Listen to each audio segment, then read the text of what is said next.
1999. A pilot, P.T. Shelbourne, enters a pawn shop covered in blood and holding a creepy toy monkey with a drum. He tries to explain to the shop owner that the monkey is cursed, and when it bangs its drum, everybody will be fucked to hell. The monkey plays its tune, and after a brief moment of nothing, a mouse bites through a wire that knocks into a statue holding a harpoon gun. The gun fires and impales the shop owner, Especially fucked to hell. then pulls his intestine out when the harpoon retracts. P.T. grabs a flamethrower and attempts to melt the monkey. P.T. abandons his wife, Lois, and their twin sons, Hal and Bill. The older Hal narrates about how he and Bill never had a good relationship because Hal was always a timid kid, while Bill was a bully to him. Lois shares a cynical outlook on life with her sons. The boys find the monkey among their father's possessions, with the words like life written on its box. Hal turns the key on the monkey's back, but nothing happens.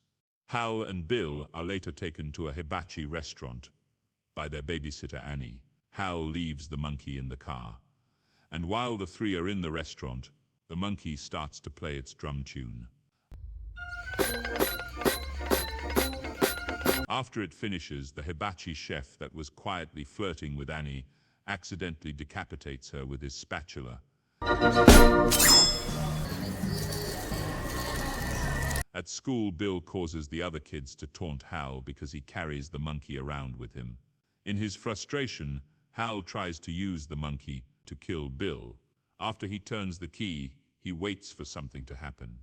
Bill comes home as Lois is baking a cake, but after the monkey finishes its tune, Lois begins bleeding from every part of her face until she collapses to the floor.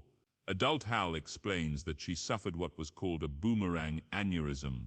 A heartbroken Bill tries to get his mother to wake up during her funeral. Hal decides to destroy the monkey by chopping it to bits. The boys are sent to live with their Uncle Chip and Aunt Ida. The monkey ends up reappearing at their house in one piece. Unconvinced that the monkey is responsible for the recent deaths, Bill turns the key, and Uncle Chip is later killed during a camping trip where a stampede of wild horses tramples him to death in his sleeping bag, leaving him reduced to chunky salsa. The boys then put the monkey back in its box and throw it down a well, hoping it will never hurt anybody again. 25 years later, Hal lives alone. He has a son, P.T., whom he only sees once a year due to his fear that P.T. will end up hurt or worse. When Hal goes to pick up P.T. for their week together, he learns from his ex-wife and her new husband, Ted Hammerman, that Ted is legally adopting P.T., and they feel it would be better for Hal to no longer be involved in his life. Aunt Ida now lives alone. She goes into her basement and falls through the stairs, getting a bunch of fishhooks stuck in her face.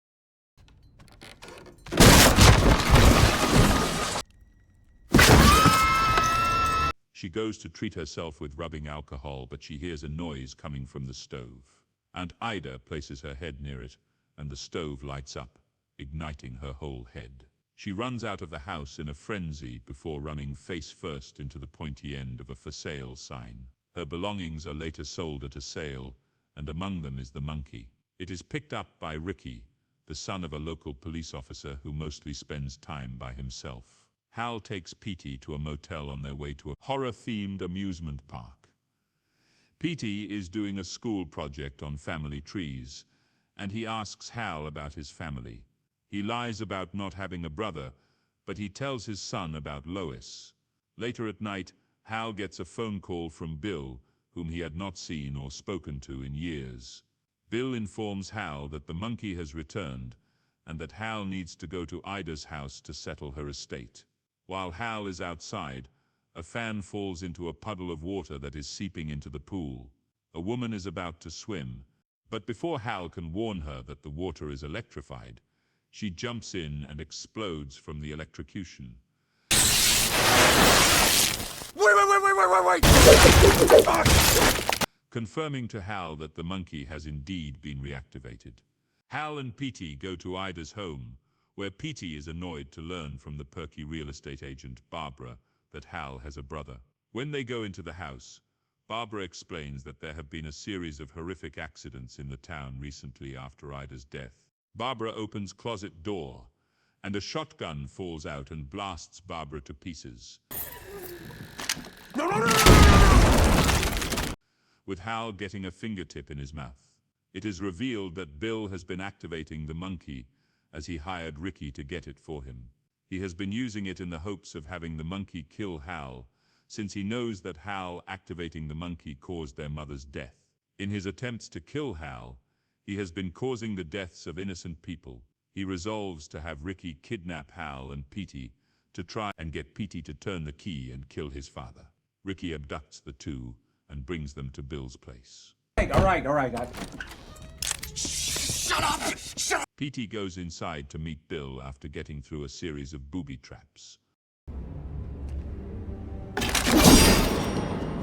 While Ricky keeps Hal in the car at gunpoint. Ricky accidentally fires his gun while scratching his head, hitting a wasp's nest. Petey turns the key, and the wasps shoot out of their nest, with the entire hive swarming inside Ricky's mouth and tearing out through his face. Hal runs into the building to try and confront Bill, but Bill is pissed off and demands for the monkey to kill Hal, even trying to force its arm down to play the drum. As a result, the monkey begins to play the drum rapidly, causing the ground to shake. Outside, Bill sees as a plane crashes into the town, killing off a huge portion of the population. When everything has settled, Hal tries to talk to Bill and apologize for what happened with their mother. After a moment, Bill finally decides to reconcile with Hal and try to be a real family. And then the monkey's arm hits the drum again, triggering one last booby trap that shoots a bowling ball towards Bill's head, crushing it. Jesus! Hal and Petey leave in silence. The two drive through town with the monkey in the back seat as they see the aftermath of the wreckage, with many bodies sprawled across town. As they stop at a red light, a pale man riding a white horse goes past Hal's car. He then invites Petey to go dancing. Since Lois used to love doing that, Petey accepts. They drive off with a bus full of cheerleaders passing by.